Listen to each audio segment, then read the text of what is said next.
Hello everyone, my name is Pew Pew Choo Choo, and today we will be casting a few more matches of Supreme Commander Forged Alliance with the FAF multiplayer client. So, let's get on started.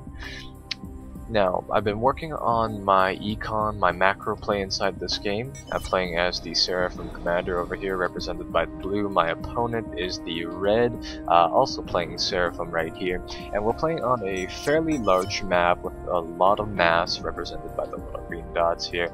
And surprisingly, a large shortage of hydrocarbon plants, which are these locations. So, this map, from what I can tell, is originally meant for 2v2 play.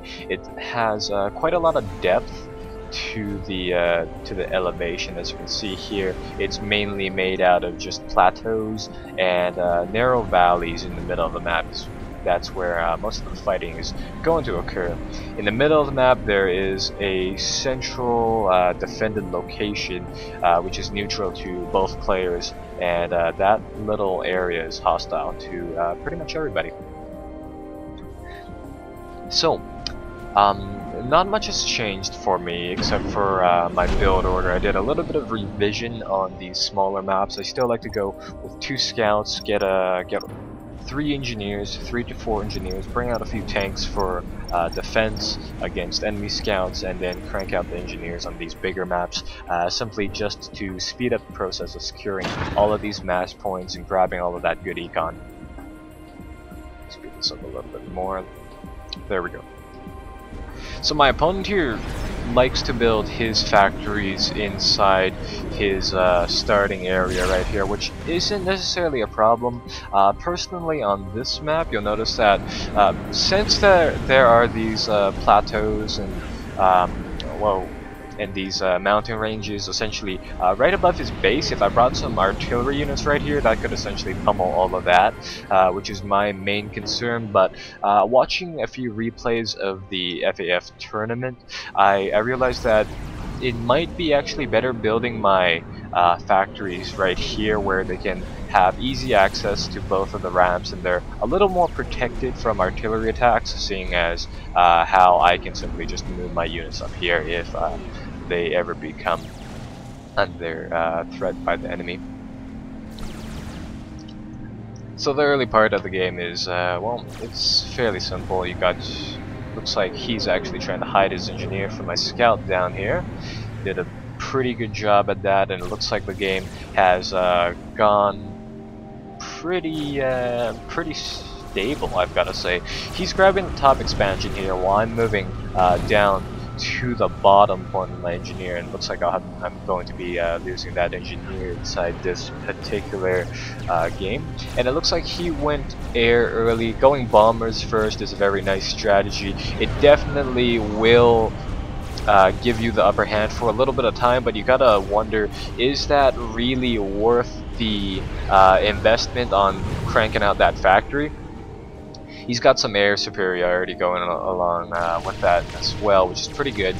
2 interceptors, 2 bombers. The bombers are fairly fragile, so even one of these Tech 1 aircraft guns should have no problem dealing with them. Oh, 1 down. In the meantime, I bring over a nice satchel full of tanks, and all I want to do here is that I just want to secure this area, take down his mass extractors, and force him to build all of that over again, just to kind of press him back a little bit. Seeing as how he's trying to delay me up here with air, and I'm trying to delay him here inside the bottom with tanks. This is still pretty much one-on-one. It's still very even, and that continues throughout the whole entirety of the match here. Now I'm all about the micro management of my units. You can see that I sent 1 tank up there just to kind of give myself an idea of what the hell's going on with his forces. What's that? And I try to make a little minor skirmish into the top, and I bring my tanks over, split them up into groups, and they knock down 2 more mass extractors.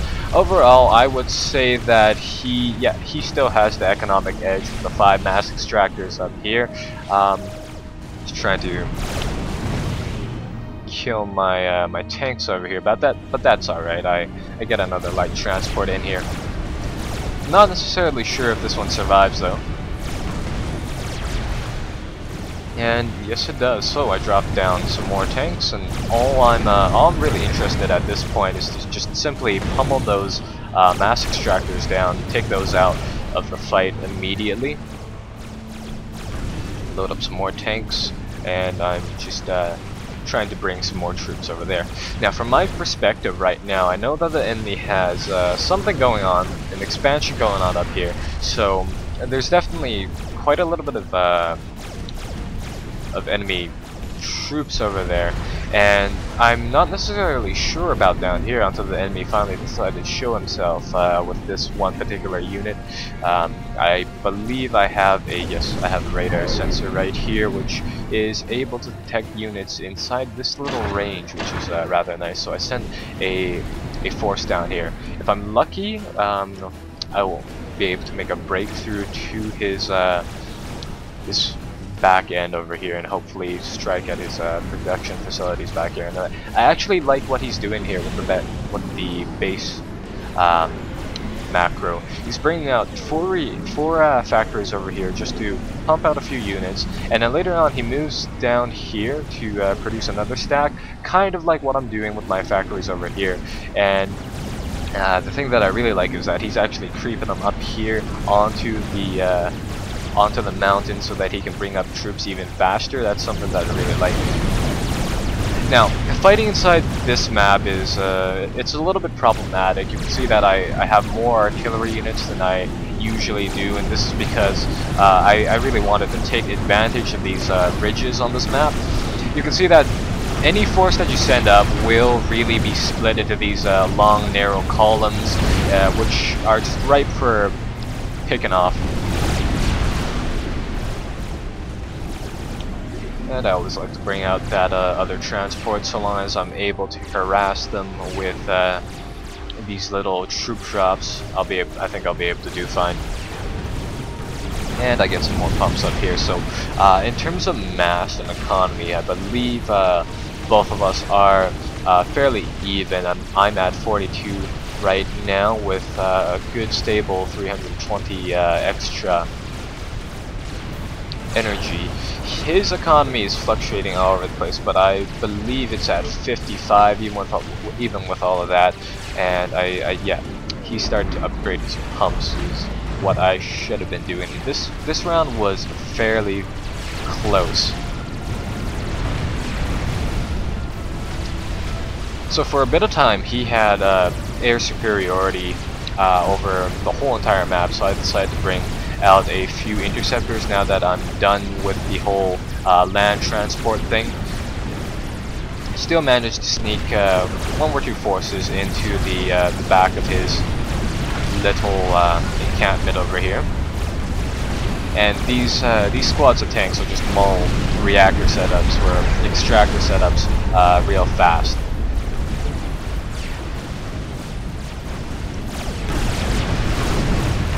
Now down here inside this little corridor, so long as I put my troops right around here on the top of the plateau, the enemy's forces won't really do much. They'll essentially just they'll just kill themselves off when they're moving forward, which is a nice thing. But then I noticed that the enemy actually has a nice stream of tanks going down the middle of the map, so I had to deal with that.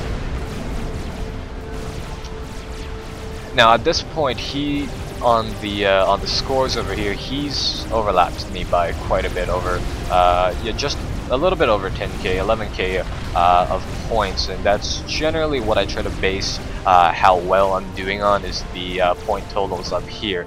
So at this point I realized that I'm being pushed back here, and I noticed that he had this turret up here. I did a little minor skirmish up here, so I'm really starting to get boxed in, and I try to go for another hot drop a few more tanks in, and just hopefully take out their mass extractor points once again. But this time it didn't go so well, and then I realized that maybe I can make a breakthrough through the middle of the map. He'll definitely have to take quite a little bit of time to get his forces to come back over here. It's and seeing as how he's making that push down here, there's not much I can do to really stop that. It's going to bleed me dry if I try to stop that push. So I figured that the best option right here is just simply open up a gap inside the middle of the map, taking out these neutral point turrets, which once again are hostile to everybody, and let's speed this up a little bit. And this is the little skirmish that I send up.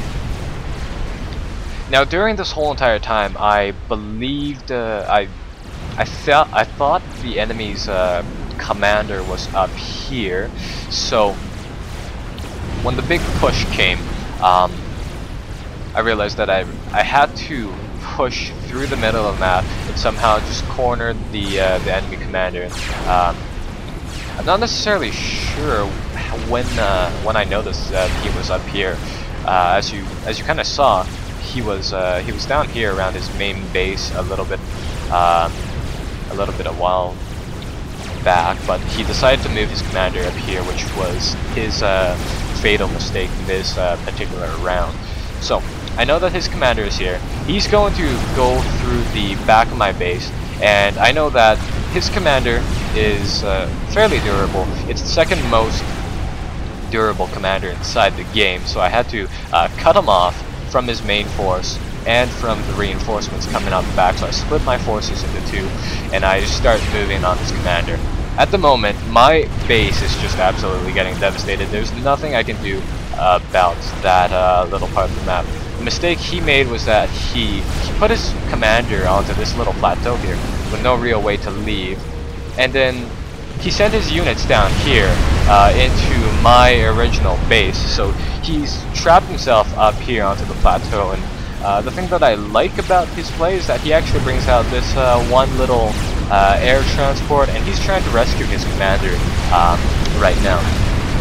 Now at this point, it's going back and forth. I mean, this is what I would say highly favoring him. He still has his army here, and he's trying to fly himself out through the midst of all of this battle. And I've got to say, this came down to just blind luck pretty much. I still had 3 of these air interceptors, and well, 2 now, and these are just chasing him. If that air transport dies, his commander is lost. If that thing lives to drop off that commander, I've lost this game. So the brilliant thing is that it almost does land, and then it is finally actually taken out,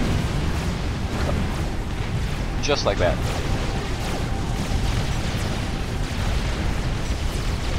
And that's game. You know, from the replay, I'm not actually sure how exactly that transport was taken out, but that was a very close game. Quite a lot of heart-pounding moments inside that. I believe what happened was that how these replays are generated is that all the unit movements and stuff are recorded, but the actual simulation may be different, kind of like a Total War game. So that was one very close match. Yeah. So, until next time, I guess, bye-bye.